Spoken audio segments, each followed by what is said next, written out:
বিসমিল্লাহির রহমানির রহিম। অন্যরকম বিদ্যাপীঠের পক্ষ থেকে সকলকে শুভেচ্ছা ও স্বাগতম জানিয়ে এই ভিডিওটা শুরু করতে যাচ্ছি। এই ভিডিওতে আমরা আলোচনা করব বাংলা সাহিত্য নবম দশম শ্রেণী এবং দাখিল শ্রেণীর পাঠ্য বই থেকে একটি কবিতা। কবিতাটি হলো কপোতাক্ষ নদ। কপোতাক্ষ নদ কবিতাটি এমন একটি কবিতা যে কবিতাটা বাংলাদেশের শতবর্ষের পুরানো একটি কবিতা। এই কবিতার গুরুত্ব অনেক বেশি। কপোতাক্ষ নদ কবিতাটি লিখেছেন মাইকেল মধুসূদন দত্ত। এই কবিতার আঙ্গিক হলো স্মৃতিচারণ এবং দেশপ্রেম। মানুষের স্মৃতিচারণ অনেক সুদূর প্রসারী হয়ে থাকে। কবি মাইকেল মধুসূদন দত্ত অনবদ্য সৃষ্টি হলো সনের জাতীয় কবিতা। সনের জাতীয় কবিতার মূল বৈশিষ্ট্য হলো কবিতাটি হবে 14 লাইন বিশিষ্ট এবং 14 চরণ বিশিষ্ট। দুইটা ভাগে বিভক্ত থাকবে, একটা অষ্টক একটা ষষ্ঠক। অষ্টকে থাকবে ভাবের প্রবর্তনা আর ষষ্ঠকে থাকবে ভাবের পরিণতি। এই নিয়মটা বাংলা সাহিত্যে সর্বপ্রথম মাইকেল মধুসূদন দত্ত আনেন। মাইকেল মধুসূদন দত্তের কপোতাক্ষ নদটি আমরা আজকে আলোচনা করতে যাচ্ছি, তার ভাবার্থ এবং মূল বিষয়।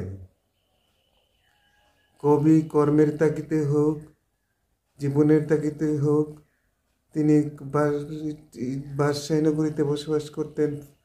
সেই বাদশাহী নগরীর জীবনে তার অদৃষ্টতা লক্ষ্য করা যায়। তিনি মনের প্রশান্তির জন্য তার শৈশবের স্মৃতি চারণমূলক নদী বা নদ কপোতাক্ষ নদকে স্মরণ করেছেন।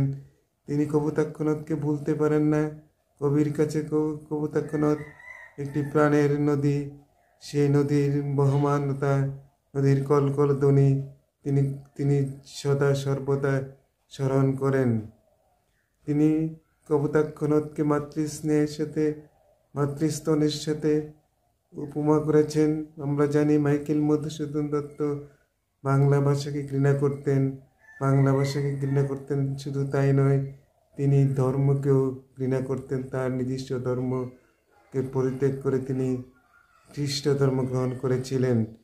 সেই খ্রিস্ট ধর্মের সুবাদে তিনি ফ্রান্সের ভার্সাই নগরীতে বসবাস করছিলেন এবং সেই নগরীর জীবন কাহিনী তার কাছে সুন্দর লাগলেও, আনন্দ লাগলেও তিনি সেখানে সুনাম অর্জন করতে পারেননি।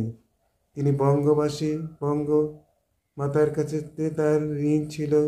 সেই ঋণের আবেদনে তিনি এই কবিতাটা তিনি বলছেন, সততে নদ তুমি পড়ে মোর মনে। শত সর্বদা তার মনে পড়ে স্মৃতিকাতরতা।